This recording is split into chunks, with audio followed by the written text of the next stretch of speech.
யாருக்கெல்லாம் பணம் வேணுமோ அவங்க இன்னும் வீட்டில் சண்டை போடுறத நிறுத்துங்க. சண்டை போட்டிங்கன்னா பணம் வராது, எதுவுமே வராது. வீடு தான் பிரச்சனை பண்ணுதுங்கிறத புரிஞ்சுக்குங்க. ஒரே ஒரு தெய்வத்தை பிடிச்சிக்குங்க. காலதேவன், கால பைரவர், இதுக்கு வழிபாடு சூப்பர்னா இன்னும் பெஸ்ட். அப்படின்னா இந்த காலம் தான் நம்மளோட ஏற்றத்தாழ்வுகளை, வெற்றி தோல்வியை தீர்மானிக்குதுங்க பட்சத்தில்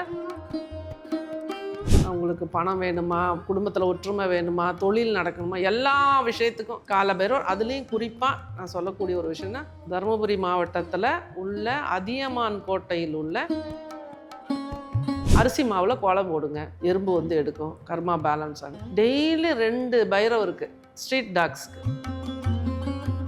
யாருமே இல்லாதவங்களாம் இறந்து போயிடுறாங்க இல்லைங்களா, அவங்களோட இறுதி சடங்கு கூட ஒன்றுமே பண்ண முடியாது. கவர்மெண்ட் தான் என்ன தான் பண்ணுவாங்க. அந்த மாதிரி இருக்கிறவங்களுக்கு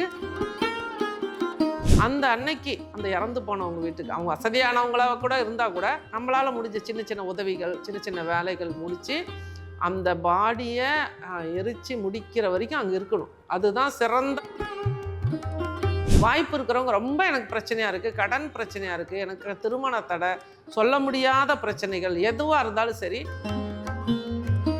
8 டாக்டர் பார்த்து மாத்திரை மருந்து தான் மாறுது, பிரச்சனையில் ஏதோ 1% ரிலீஃப் கிடைச்சி தானே கிடைக்கல. அப்போ தான் நான் சொன்னேன், இது வந்து வடகிழக்கு சார்ந்த பிரச்சனை. இங்கே எதையுமே உள்ளே விடாது, நல்ல விஷயத்த உள்ளே விடவே விடாது, பாசிட்டிவிட்டியை உள்ளே விடாது வீடு.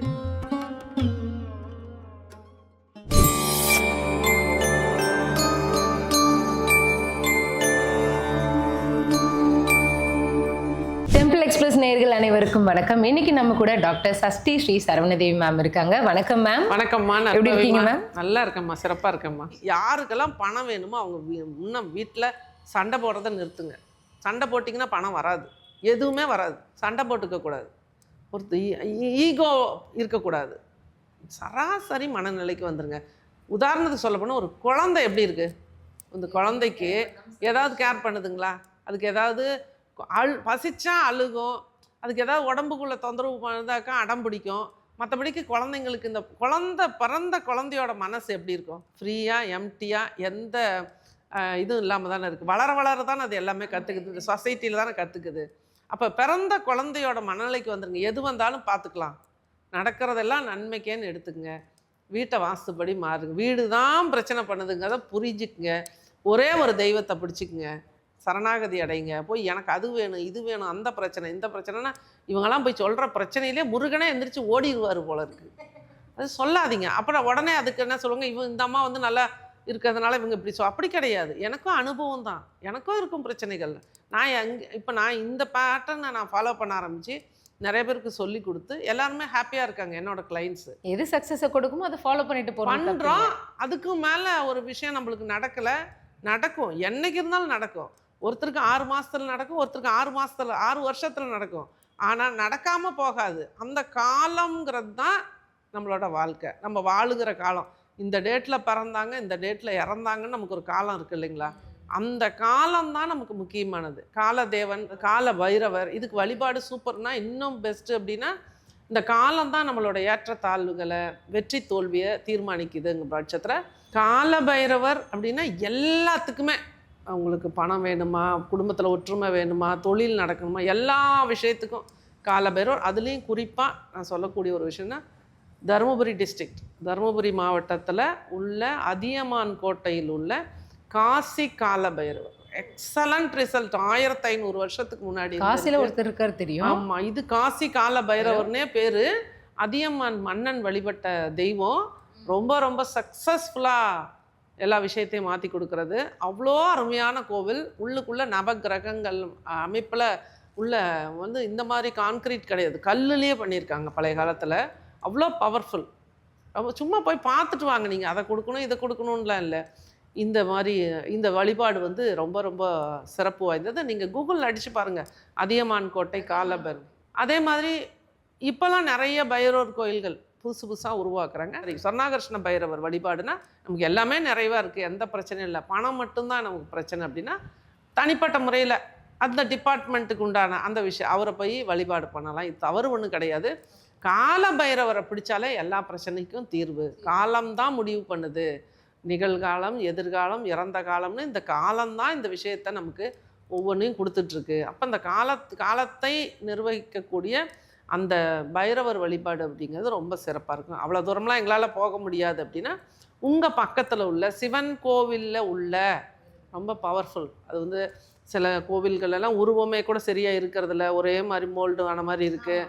பழைய காலத்து இதெல்லாம் ரொம்ப அழிஞ்சு போன இருக்கட்டுமே, அது ஒரு எனர்ஜி, அது ஒரு சக்தி, அவ்வளோதான். அங்கே போய் வழிபாடு பண்ணுங்கள். அதே மாதிரி ஒரு கோவில்களில் குறிப்பிட்ட இடத்துல மட்டும் விளக்கு வைக்கணும்னு இப்போ நிறையா. ஆமாம், விளக்கு ஏற்ற மட்டும் தனியாக. ஆனால் அப்படி நம்ம மக்களுக்கு அந்த சாமி மேலேயே கொண்டு போய் வைக்கிறது இதெல்லாம் தவறு. ஒரு கோவிலுக்கு போகிறோம்னா அந்த கோவிலில் உள்ள சட்டதிட்டங்களுக்கு நம்ம வந்து அது சுத்தமாக வைக்கிறது நல்லது. இந்த மாதிரி சின்ன சின்ன விஷயங்களை ஃபாலோ பண்ணுறது இது எல்லாமே ரொம்ப சிறப்பு தரும். இதில் இன்னொரு விஷயம் வந்து நான் வந்து மக்களுக்கு சொல்லுவது தானம், நித்திய தானம், டெய்லி தானம். ஒரு அரிசி மாவில் கோலம் போடுங்க, எறும்பு வந்து எடுக்கும், கர்மா பேலன்ஸ் ஆகும். டெய்லி 2 பைரவருக்கு, ஸ்ட்ரீட் டாக்ஸுக்கு பிஸ்கட் போடுங்க. வச்சுக்கோங்க. ஆஃபீஸ் போனாலும் சரி, நீங்கள் கார்லேயோ 2 வீலர்லையோ எதில் போனாலும் 10 பாக்கெட் வச்சுக்கோங்க. டெய்லி நித்திய அன்னதானம் வாழ்க்கையில் மிக பெரிய மாற்றத்தை கொடுக்கும். அதுலேயும் இப்போ நான் ஒரு விஷயம் எடுத்திருக்கேன். என்னென்னா நம்ம ஓரளவுக்கு நம்மளும் வந்து வாழ்க்கையில் அதாவது பிறந்தோம், வளர்ந்தோம், திருமணம் ஆச்சு, பிள்ளைங்க எல்லாமே நல்லபடியாக செட்டில் ஆகிடுச்சு, நம்ம தொழிலில் நம்ம சிறப்பாக போயிட்டுருக்கோம். நல்ல ஒரு இடத்த வந்து இந்த இயற்கை நமக்கு கொடுத்துச்சு. இன்றைக்கும் நல்ல ஒரு பேர் இருக்குது, பேர் புகழ் எல்லாமே நமக்கு வந்து பீஸ்ஃபுல்லாக எல்லாமே நிறைவாக இருக்குது. இனி நம்ம மக்களுக்கு செய்யக்கூடிய சேவையாக அந்த டிஸ்கவுண்ட் கொடுத்து எல்லா எளிய மக்களையும் நான் சந்திக்கணும்னு முடிவு பண்ணேன். அதுவும் இப்போ போயிட்டுருக்கு. இப்போ இன்னொரு விஷயம் வந்து திடீர்னு ஒரு யோசித்தேன். என்னென்னா, யாருமே இல்லாதவங்களாம் இறந்து போயிடுறாங்க இல்லைங்களா, அவங்களோட இறுதி சடங்கு கூட ஒன்றுமே பண்ண முடியாது. கவர்மெண்ட் தான் என்ன தான் பண்ணுவாங்க. அந்த மாதிரி இருக்கிறவங்களுக்கு உதவிகள் செய்கிறதுக்கான ஒரு மாற்றத்தை உருவாக்கியிருக்கேன். அந்தந்த ஊரில் இருக்கவங்க அதுக்கு வந்து எனக்கு ஃபோன் பண்ணி சொல்கிறாங்க. நான் சொல்லி வச்சுருக்கேன், எங்கள் கிளைண்ட்டே இருக்காங்க இல்லைங்களா ஒவ்வொரு ஊரில். இந்த மாதிரி ஏதாவது ஒன்று யாருமே ஹெல்ப் பண்ண முடியல, அவங்க இறந்துட்டாங்க, அந்த இறுதி சடங்குக்கு ஒரு துணி வேணும், ஒயிட் கிளாத் வேணும், அவங்கள ஒரு இடத்துலேருந்து வண்டி எடுத்துகிட்டு போயிட்டு அந்த சுடுகாட்டுக்கு எடுத்துகிட்டு போகணும், அங்கே வந்து இப்போ எலக்ட்ரிக் எதுன்னா அதுக்கு ஒரு பேமெண்ட்டு கட்டணும், இந்த மாதிரி எதுவாக இருந்தாலும் என்கிட்ட சொல்லுங்கள், நான் பண்ணுறேன்னு சொல்லி பண்ணுறேன். இந்த மாதிரி ஒவ்வொன்றா அடிப்படையாக ஒன்றொன்னா நம்மளோட விஷயங்களை நம்ம வந்து அதிகப்படுத்திக்கிட்டே போகணும். அதுக்கு தான் நம்ம பிறக்கிறது இறக்கிறது எல்லாமே. அது பண்ணிட்டு இருக்கீங்க? இப்போ பண்ண ஆரம்பிச்சிருக்கேன். உங்களை அதுக்கு காண்டாக்ட் பண்ணலாமா? பண்ணலாம். ஹெல்ப் பண்ண முடியாத இருக்கவங்களுக்கு நம்ம வந்து, அதாவது உண்மையாக அது இருக்கணும். அதுதான் நம்ம கிளைண்ட்டுக்கிட்ட நான் அந்த வேலையை கொடுத்துருக்கேன். எனக்கு நம்பிக்கைக்குரிய கிளைண்ட் எல்லா ஊரும் நமக்கு இருக்காங்க இல்லைங்களா, அவங்கக்கிட்ட இந்த மாதிரி இருந்துச்சு அப்படின்னா நீங்கள் தெரியப்படுத்துங்க, நான் பேமெண்ட் அனுப்பிடுறேன், நீங்கள் கொஞ்சம் மட்டும் அதை மட்டும் ஆர்கனைஸ் மட்டும் பண்ணிடுங்க அப்படிங்கிற ஒரு விஷயத்த. அதுவும் நல்லபடியாக போயிட்டுருக்கு. இன்னொன்று என்னென்னா, எல்லாருமே பிரச்சனையில் இருக்காங்களா, ஒரு ஹெல்ப்பு தேவைப்படுதா, உடனே முதல் ஆளாக போய் நில்லுங்க. அதே மாதிரி ஒருத்தர் இறந்துட்டாங்களா, பக்கத்து வீட்டுக்காரங்களா சொந்தக்காரங்களா போய் அட்டண்டன்ஸ் போட்டுட்டு வராதிங்க, அங்கேயே இருங்க. ஏன்னா அந்த அப்புறமா எனக்கு மாந்தி தோஷம் இருக்குது, அந்த தோஷம் இருக்குது, இந்த தோஷம் இருக்குதுன்னு பரிகாரம் பண்ணிட்டு கோயிலுங்களுக்கு வர்றதை விட அந்த அன்னைக்கு அந்த இறந்து போனவங்க வீட்டுக்கு, அவங்க வசதியானவங்களா கூட இருந்தால் கூட அந்த டைமுக்கு அவங்களுக்கு ஒரு காஃபி கொடுக்கணும்னு நினச்சா கூட குடிக்க முடியாது. அவ்வளோ சோகத்தில் இருப்பாங்க. நம்ம அந்த இடத்துல நம்மளால் முடிஞ்ச சின்ன சின்ன உதவிகள், சின்ன சின்ன வேலைகள் முடித்து அந்த பாடியை எரித்து முடிக்கிற வரைக்கும் அங்கே இருக்கணும். அதுதான் சிறந்த பரிகாரம். ஆனால் இப்போல்லாம் என்ன பண்ணுறாங்க, அட்டண்டன்ஸ் போட்டுட்டு ஓடி போயிடுறாங்க. ஒரு பிளாக் ட்ரெஸ்ஸை போட்டுக்கிட்டு போய் எட்டி பார்த்துட்டு, அப்படி இருக்கவே கூடாது. நானே நிறைய விஷயங்கள் வந்து இப்போ ஒரு 6 மந்த்ஸாக நான் கற்றுக்கிட்ட ஒரு கொஞ்சம் காலையிலேருந்தே இல்லை அப்படின்னாலும் நெருக்கத்தில் போயிட்டு முழுசாக இருக்கணும். அது ரொம்ப ரொம்ப ஒரு மாற்றத்தை கொடு. இதெல்லாம் சின்ன சின்ன பரிகாரங்கள். ஆனால் ரிசல்ட் நம்ம எதிர்பார்க்கறத விட பயங்கரமாக இருக்குது. இதெல்லாம் யாருமே சொல்ல மாட்டாங்க. கோயிலுக்கு போ, அந்த பரிகாரம் பண்ணு, இந்த எல்லாமே இருக்கட்டும், இது வாழ்வியல் பரிகாரம். இதெல்லாம் வந்துட்டு நம்ம ஒரு துக்கத்தில் இருக்கவங்களுக்கு ஆறுதலாக இதை விட என்ன நீங்கள் கோயிலுக்கு போய் அமைதியாக இருக்கலாம், அங்கே போயிட்டே இருக்கலாம், ஆறுதலாக இருக்குது. ஆறுதலை தானே தேடுறோம் எல்லாருமே. கண்டிப்பாக இந்த மாதிரி நிறைய விஷயங்களை சொல்லிகிட்டே போகலாம். இந்த மாதிரி எண்ணங்கள் வரும்போது நம்ம வாழ்க்கையில் எவ்வளோ பெரிய கஷ்டம் இருந்துச்சு, எவ்வளோ தடை இருக்குது, ஒட்டஞ்சி போகிறது, அந்த பிரச்சனைகள் ஒட்டஞ்சி தூளாக ஆகிறத நீங்கள் கண்கூடாக பார்க்க முடியும். காலம்தான் எல்லாத்தையுமே முடிவு செய்து காலதேவனின் பாதம் பணிந்து நம்ம வந்து காலபைரவரை வழிபாடு நம்ம வந்து வீட்டுக்கு பக்கத்தில் இருக்கிற கோவில்லையோ அல்லது இந்த மாதிரி காசிக்கு போகிறவங்க தாராளமாக அங்கே போயிட்டு காலபைரவர் பார்க்கலாம். நம்ம உடனே எல்லாருமே போக முடியாது. அதனால் வாய்ப்பு இருக்கிறவங்க, ரொம்ப எனக்கு பிரச்சனையாக இருக்குது, கடன் பிரச்சனையாக இருக்குது, எனக்கு திருமண தடை, சொல்ல முடியாத பிரச்சனைகள் எதுவாக இருந்தாலும் சரி, இந்த மாதிரி நீங்கள் போய் வழிபாடு பண்ணினாங்க அப்படின்னா நிச்சயமாக 100% ரிசல்ட் இருக்கும். அங்கே போய் பார்க்கும்போது தான் தெரியும் அங்கே எவ்வளோ கூட்டம் வருது, எவ்வளோ பேர் வந்து டெஸ்டிமோனியல் சொல்கிறாங்க. நான் இதுக்காக வந்தேன், இத்தனை வாரம் வந்தேன், ஜெயிச்சிட்டேன் அப்படிம்பாங்க. நிறைய பேரை நான் கேட்டுட்டேன். அது நான் கேட்டுக்காமல் சொல்கிறது கிடையாது. அதே மாதிரி ஒருத்தருக்கு வந்து இந்த வடகிழக்கு பாதிக்கப்பட்டு ஹெல்த் இஷ்யூ, அதாவது தலைக்கு மேலே அவங்களுக்கு பல பிரச்சனைகள், ஒவ்வொரு ஆர்கனும், மூக்குக்கு ஒரு டாக்டரு, பல்லுக்கு ஒரு டாக்டர், காதுக்கு ஒரு டாக்டர்னு அலைஞ்சிக்கிட்டு இருந்தாங்க. அவங்க கேட்கும்போது சொன்னாங்க, நான் 8 டாக்டர் பார்த்துருக்கேன். நாங்கள் 8 டாக்டர் பார்த்து மாத்திரை மருந்து தான் மாறுது, பிரச்சனையில் ஏதோ 1%ஆவது ரிலீஃப் கிடச்சிதானா கிடைக்கல. அப்போ தான் நான் சொன்னேன், இது வந்து வடகிழக்கு சார்ந்த பிரச்சனை. இங்கே எதையுமே உள்ளே விடாது, நல்ல விஷயத்த உள்ளே விடவே விடாது, பாசிட்டிவிட்டியை உள்ளே விடாது வீடு. அப்போ இங்கே எல்லாமே நெகட்டிவாக கிடக்கு. அப்போது இதுக்கு சில விஷயங்களை பண்ணுங்கள், இந்த ஊதுபத்தி ஏற்றுங்க, இந்த குங்குளியமும் வெண்கடுகும் போடுங்க, இந்த மாதிரி சின்ன சின்ன டிப்ஸை சொல்லிவிட்டு ஒரே விஷயந்தான். அவங்க சென்னை தான். நீங்கள் தேய்பிர அஷ்டமிக்கு நீங்கள் உங்களுக்கு கார் வச்சு கூட வாடகைக்கு எடுத்து கூட போகிற அளவுக்கு வாய்ப்பு இருக்குது. இல்லையா கடன் வாங்கியாவது போயிட்டு வாங்க. இல்லை உங்களால் முடியும் அப்படின்னா ட்ரெயினில் எப்படி போகலாம், பஸ்ஸில் எப்படி போகலான்னு நீங்கள் பார்த்துட்டு போயிட்டு வாங்க. அங்கே போயிட்டு வந்தீங்கன்னா நிச்சயமாக மாற்றம் கிடைக்கும் அப்படின்னு சொன்னேன்.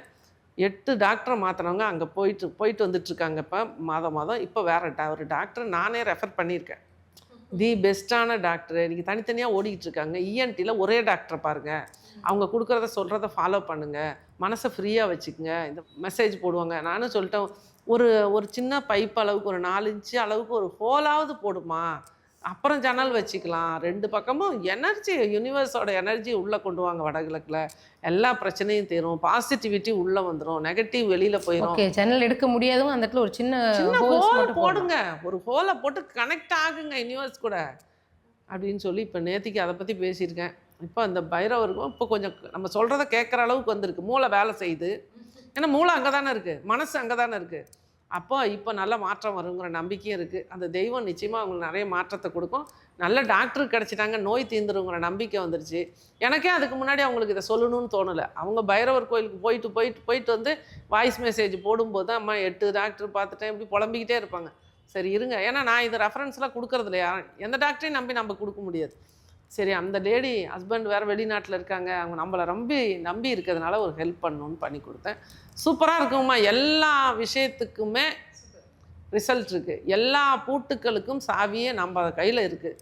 நம்ம அதை நிச்சயமாக ஓப்பன் பண்ணிடலாம். இந்த மாதிரி நிறைய சொல்லி கொடுக்குறேங்கம்மா. Super ma'am. எது நடந்தாலும் நன்மைக்கே அப்படின்னு சொல்லிட்டு ஒரு ஆட்டிடியூடில் வந்து இருக்கணும். அப்படின்னாலும் வாஸ்து அதுக்கு ரொம்ப முக்கியம் அப்படின்னு சொல்லியிருக்கீங்க.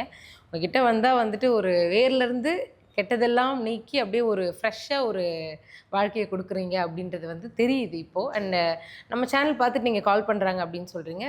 தொடர்ந்து நிறைய விஷயங்கள் நம்மளோட மக்களுக்கு சப்போர்ட் பண்ணுங்கள். ரொம்ப ரொம்ப நன்றி. நன்றி. தேங்க்யூ. மகிழ்ச்சிம்மா.